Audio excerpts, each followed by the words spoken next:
This is Dr. Wanda. I've been having such odd discussions with Westerners about the treatment they receive when they visit these nations, these African nations, that I wanted to give you some tips on how to know if you've visited a country or if you've lived in a country. Because I think for some of them, they think because they visited that they actually gathered enough information that they did some deep environmental scan where they feel like they actually lived in the country. So I want to give you some of the tips. Okay, here's some of the ways that you know that you actually have lived in the country. And these tips can help you gauge whether or not the exchanges you were having were simple greetings and salutations and niceties, or whether you're really getting into the deeper fiber of a country and its people. Okay, have you shopped at the market, at the local market, at least one market, and someone knows you? Have you shopped there enough where one of the market ladies that they recognize you?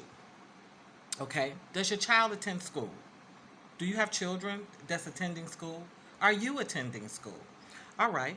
Do you attend church? Do you go to the church, whether it's in your language, whether it's, or do you go to the church? Okay.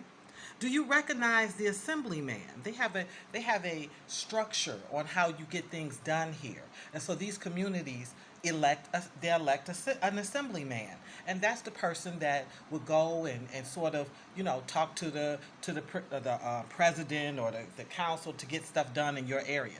Do you know him? Do you talk to him? Does he know you? Okay. Do you know the Queen Mother? If you're in Ghana, they have a concept of Queen Mother. Do you know the Queen Mother? Can you identify the Queen Mother? Have you been to anything where the Queen Mother is at? Okay. Have you done any of the medical services? So have you gone to the dentist, the optometrist? Have you gone to have an x-ray or have your breast exam? Have you visited the general practitioner? Have you had the option to go to the pharmacist? Have you been to the pharmacy? That's a clue. Okay. Have you sent or received mail?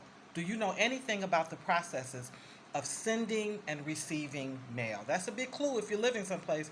If you're sending and receiving mail, you probably are engaging with the people. Hey, I got a good one. Do you have Momo money? Everything is done here through Momo money. This is a cash carry society. So almost nobody, when they don't have money, you can Momo money them. Do you have a Momo money registered SIM card where you can use Momo money? Okay. Do you have a registered SIM card where you can use phone?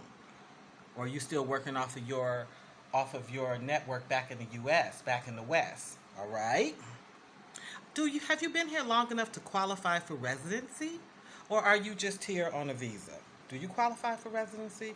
Are you here on a visa? These are some of the basic things I would say that should give you a hint of whether or not you're living in the country or you're visiting the country. So if you're living in the country, you're having a very different experience from the person that's visiting the country. So I'm going to let folks hear this video and you give me your feedback.